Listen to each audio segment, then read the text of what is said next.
For years, Americans believed one simple thing. The system was secure.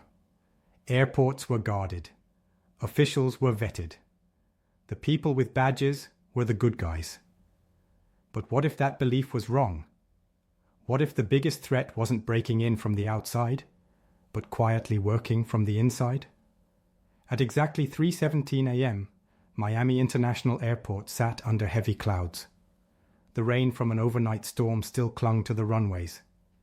Terminal corridors were empty.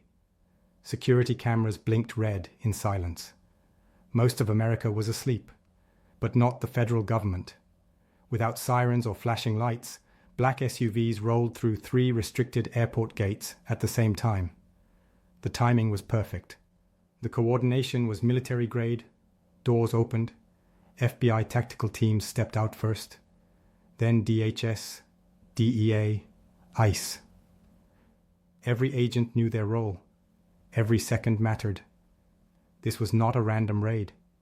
It was the final move in an investigation that had been quietly building for years. Federal intelligence had already confirmed something disturbing. Over 100 foreign nationals had been embedded into U.S. airport infrastructure using fake documents. Tons of cocaine and fentanyl had flowed through American neighborhoods. Millions in cash. Military-grade weapons. Shell companies disguised as legitimate businesses. And all of it was protected by someone no one suspected. Agents moved through the cargo administration wing like a surgical unit. Boots echoed against polished floors. Radios whispered clearance confirmations. Within seconds, one specific office complex was surrounded. No knock, no warning. A breaching tool slammed into the reinforced door. Once, twice. The frame cracked. The lock gave way. Armed agents flooded inside, sweeping corners, securing windows. The office was empty. But it wasn't clean. Behind filing cabinets labeled Operations Oversight, agents noticed something strange. A steel panel built flush into the wall. It didn't belong there. When they tried to pull it open, it wouldn't budge. A pry bar bent the metal. What was hidden behind it changed everything. A staircase. Not storage, not maintenance. This was purpose-built. Concrete walls. Cool air. A hidden passage descending beneath one of the busiest international airports in the United States. At the bottom sat a steel door with an electronic keypad. Recently used. When agents forced it open, the truth was undeniable. They had just uncovered a fully operational underground command center, buried beneath American soil. And this was only the beginning. Part 2. The man who never made mistakes. Inside the hidden room, agents froze. On one wall, a massive digital map displayed trafficking routes across 12 U.S. states. Every city had timestamps. Every route had volume projections. This wasn't chaos. This was logistics. On a steel table sat vacuum-sealed bricks, nearly pure cocaine and fentanyl, labeled and ready for distribution. In reinforced safes, agents found millions in bundled cash. Against the wall stood loaded firearms, positioned for defense. This wasn't a stash. This was a headquarters. Investigators traced every system, every override, every clearance, back to one name. Abdirahman Yusuf Farah, 47 years old, Somali-born, fully credentialed American official, Deputy Executive Director of Airport Operations at Miami International Airport. On paper, he was flawless. No complaints, no audits, no disciplinary actions. He had overseen sensitive military and diplomatic cargo for years without incident. Inside the airport, co-workers gave him a nickname, the man who never makes mistakes. That reputation wasn't accidental.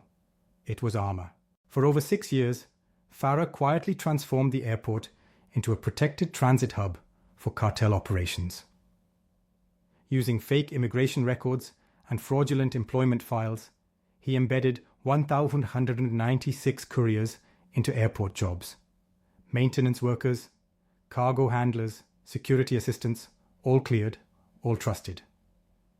Behind the scenes, 24 shell companies were created: aviation consulting, cargo optimization, ground services. On paper, they looked boring, forgettable, legit. In reality, every invoice matched a shipment. Drugs arrived offshore via fishing vessels and private boats linked to cartel networks. Once ashore, shipments were cleared using FARA's authorization codes and stored inside airport-controlled zones exempt from routine inspections. Normally, inspections took hours. Under FARA, 11 minutes. The scale was staggering. Over 5.5 tons of cocaine and fentanyl per year, an estimated $220 million annually. Distribution was flawless, and the damage followed fast. Drug deaths in South Florida surged nearly 200%. Forced prostitution cases exploded. Entire neighborhoods were flooded with product priced below market. Investigators realized something chilling. FARA wasn't paid to ignore the system. He designed it. Part 3. Follow the money. See the damage. At 4:19 a.m., the command came down. Statewide sweep operations. More than 750 federal agents mobilized across Florida. Helicopters lifted off. Armored vehicles rolled toward warehouses flagged as low risk. The first breach happened just 6 miles from the airport. Gunfire erupted. Cartel gunmen, already armed and waiting, opened fire from behind shipping pallets. Federal teams responded with flashbangs and precision assaults. The site was cleared in under 9 minutes. Inside, 1.1 metric tons of cocaine and $18 million in cash. Across the state, the pattern repeated. Private hangars, freight convoys, hidden compartments, airport credentials linked directly to FARA's office. By sunrise, 4.5 metric tons seized, 42 locations raided, 63 arrests, $94 million frozen. But the drugs were only half the story. Inside a secured federal command center, analysts began piecing together financial records. What emerged wasn't messy, it was elegant. Layer 1. Structured cash deposits under reporting limits. Layer 2. Casino laundering through false identities. Layer 3. Reintegration into shell companies as bonuses and investments. Over $127 million washed through casinos alone. Encrypted chats revealed compromised local officials, monthly bribes, inspection warnings, zoning blind spots. Clearance times dropped to single digits. The system behaved like a corporation under stress testing. Meanwhile, communities paid the price. Overdose calls surged every 38 minutes in Miami-Dade during peak cycles. Fentanyl grew stronger, cheaper, more reliable. Dealers admitted they'd never seen supply this consistent. Schools weren't spared. Fake pills spread among students. Emergency hospitalizations followed. Chemical signatures traced straight back to airport clearance windows controlled by FARA. The most disturbing discovery? People fresh out of rehab were recruited as couriers, paid in product, pushed back into addiction. By the time analysts finished counting, the cost exceeded $500 million in emergency response, healthcare, and law enforcement strain. And it all pointed back to one signature. Part 4. The system that looked like order. At 9:26 a.m., agents located FARA at a waterfront condo less than 12 miles from the airport. He had been awake all night, monitoring encrypted channels. When agents approached, there was no resistance. He opened the door himself. Inside, they found phones still warm, a laptop running live logistics dashboards, a handwritten notebook. One page read, "Holiday surge plus 60%. He was planning to move even more. Within 24 hours, 78 arrests across states, 121 million seized, 31 properties flagged for forfeiture, 51 airport badges deactivated, partner agencies intercepted shipments already moving. Total interdicted volume passed 6.4 tons.